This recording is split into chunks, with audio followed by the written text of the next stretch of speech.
हमारे जो अधिवक्ता भाई हैं सब लोग यहाँ पे धरने पे बैठे हुए हैं। स्वतंत्रता दिवस के ऊपर जब फ्लैग होस्टिंग हो रही थी उस समय एसडीएम और अधिवक्ता हमेशा परिवार की तरह सारे अधिकारी कर्मचारी सारे अधिवक्तागण सारे के सारे एक जगह होके और स्वतंत्रता दिवस मनाते हैं। आज तक हमने तो यही देखा, परंपरा ये रही है। बार के पूर्व अध्यक्ष आदरणीय हमारे वरिष्ठ अधिवक्ता आर्य साहब हमेशा व्यवस्था करते हैं सारी चीज़ों को। 30-40 सालों से एक सारी कमान संभाले हुए हैं, चाहे हमारा शहीद स्मारक हो, चाहे यहाँ कोर्ट परिसर हो, चाहे तहसील परिसर हो, एसडीएम परिसर हो। तो ये जो भी हुआ है अच्छा नहीं हुआ है, क्योंकि अधिवक्तागण हड़ताल पे जाने का मतलब है कहीं न कहीं आत्मसम्मान को इनके ठेस पहुंची है। व्यक्तिगत मामला नहीं था, सब लोग सहयोगी के रूप के अंदर सब भारत माता के गुणगान करने के लिए, स्वतंत्रता दिवस मनाने के लिए वहाँ सारे के सारे एकत्रित हुए थे। एसडीएम साहब को इस तरह की भाषा का उपयोग नहीं करना चाहिए था। और ये सच है कि जब अभिभावक के रूप में कोई व्यक्ति वहाँ पे खड़े हैं और उनके साथ में कोई आपत्तिजनक बात हो रही है तो युवा जो वकील है उनको गुस्सा आना स्वाभाविक भी है। और वहाँ पे वर्तमान भी अध्यक्ष सब पूरी कार्यकारिणी वहाँ पे हर वर्ष की भांति वहाँ पे खड़ी थी। इसलिए मैं आज मिलने आया हूँ, सबसे बैठ के बातचीत हो रही है, प्रशासनिक स्तर भी बात करेंगे।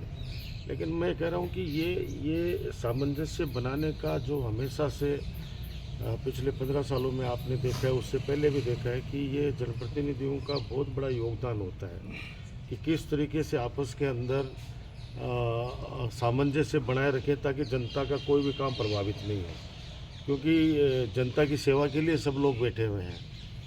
आज मान लो ये सब लोग पेन डाउन स्ट्राइक पे आ गए तो सारे काम भी एक तरह से रुक गए, कितने सारे काम हो सकते हैं। इसलिए सरकार तानाशाही पूर्ण रवैया तो सब जगह अपनाए रखा। आपने कल जोधपुर में भी देखा कि जो बच्चे माननीय मुख्यमंत्री जी का जो प्रदेश स्तर का जो कार्यक्रम था जो इस बार जोधपुर किया है, जोधपुर में वो बच्चे जा रहे थे और किस तरह से उनको टक्कर मार दी गई, मृत्यु हो गई। और उसके बाद में जब सीएम का काफिला आ रहा था तो फटाफट ला के और उसको धुलवा के वहाँ से काफिला निकाल दिया। ये इस बात को दर्शाता है कि ये कितने प्रति ये लोग संवेदनशील है जनता के प्रति। तो आप चाहे राजस्थान में कहीं भी चले जाओ, अभी बिल्कुल तानाशाही चल रही है चारों तरफ। जहाँ भी चले जाओ आप, कोई किसी की सुनने वाला नहीं है। चाहे कोई अनशन पे बैठे हैं, अब छात्र संघ चुनाव के अंदर भी आपको बताओ, वो लड़का बैठा रहा, सुबह में रिवार्ड उठा के पुलिस और उसको घर पे ले जाके पटकेगी। तो अभी कानून का राज नहीं है, अभी हठधर्मिता चल रही है। तो मैं निंदा करता हूँ। अधिवक्ताओं को सम्मान मिलना चाहिए, क्योंकि ये लोग सब लोग, कोई एलएलबी है, कोई एलएलएम है, सब लोग पढ़े लिखे लोग हैं। और ये तो एक सहयोगी के रूप में अगर अधिवक्ताओं के साथ बना के चलते, उनको विश्वास में लेके चलोगे तो आप जनता का ज़्यादा भला कर पाओगे। इनसे लड़के आपको फ़ायदा क्या होने वाला है, मेरे तो ये समझ में नहीं आ रहा। और कम से कम इनके साथ आप जिस प्रकार से बदतमीजी से बात की गई, वो बदतमीजी बिल्कुल ही स्वीकार्य नहीं होगी। तो मैं बिल्कुल घोर निंदा करता हूँ। और आपस में सामंजस्य बना रहना चाहिए हमेशा की तरह। ये नवलगढ़ की स्वस्थ परंपरा रही है। नवलगढ़ के लोग बहुत ही शालीन लोग हैं। सर 2 दिन का समय बीत चुका है लेकिन कोई भी उच्चाधिकारी यहाँ पर नहीं पहुँचा। मैं आपको फिर कह रहा हूँ कि बीजेपी के एमएलए भी थाने के बाहर धरने पे 8-8 दिन बैठ के भाग गए। सुनने वाला होता तो अभी तो ये बातें नहीं होती ना। मैं आपको बता रहा हूँ, समस्या अलग है। मैं तो एसडीएम साहब भी सूर्यमंडल में कोई भाषण वो दे रहे थे तो वो कह रहे थे कि मुझ पर दबाव डाला जा रहा है जनप्रतिनिधियों के द्वारा। तो वर्तमान में तो भाई जनप्रतिनिधि तो उसके बाज की नज़र पड़ गई हो, एसडीएम के ऊपर भी कई प्रकार की चीज़ें हैं। तो वो स्वतंत्रता दिवस के ऊपर उनको बोलना कुछ चाहिए था। और वहाँ पे जिस तरह से वो बोल रहे थे कि एकाधिकार समझ रखा है उन लोगों ने, मुझे वो कर रहा है। मुझे लगता नहीं कि वक्त आप लोगों के लिए नहीं बोला वो चीज़ें एक अलग मैटर पे वो बोल के गई चीज़ में। लेकिन आप जैसे, मैं तो ये कह रहा हूँ कि हमेशा अच्छी लीडरशिप दी है। मैं तो पिछले 20 सालों से तो वहाँ जो देख रहा हूँ, हर चीज़ के अंदर कभी भी नेगेटिव बातें करते मैंने सुना नहीं। तो ये जो भी हुआ बहुत ही दुर्भाग्यपूर्ण है। इतिहास में पहली बार है स्वतंत्रता दिवस को वकील वो धरने पर बैठे हैं, और वो भी पूरी रात जगे हैं।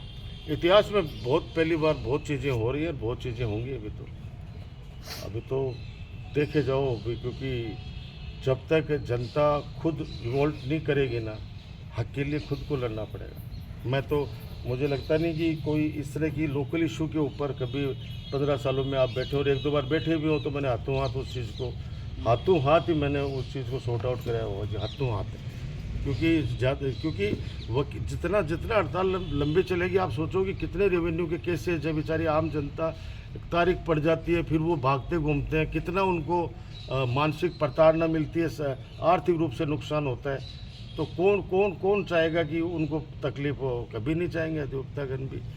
तो ये दुर्भाग्यपूर्ण है, मैं तो ये कह रहा हूँ।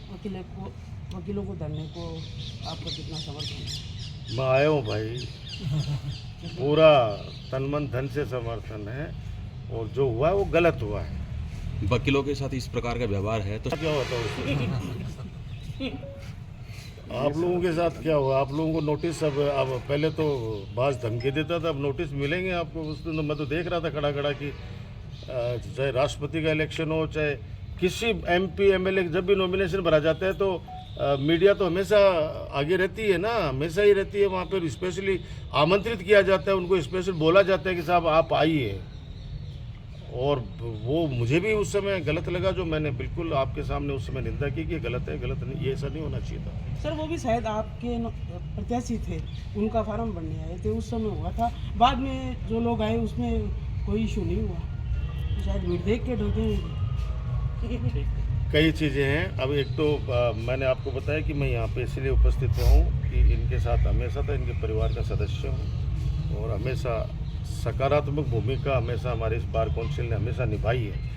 नवलगढ़ के डेवलपमेंट के लिए, नवलगढ़ के कामों के लिए हमेशा इन लोगों ने अच्छे सुझाव दिए हैं, और अच्छे तरीके से। ये तो दुर्भाग्य होना तो आज ADJ कोर्ट भी हमारा यहाँ पे होता, और उस दिशा के अंदर हम लोगों ने आगे की प्लानिंग पूरी कर दी है। नया थाना खुलवाना, सब कुछ, सारी चीज़ें देखो आने वाले समय के अंदर।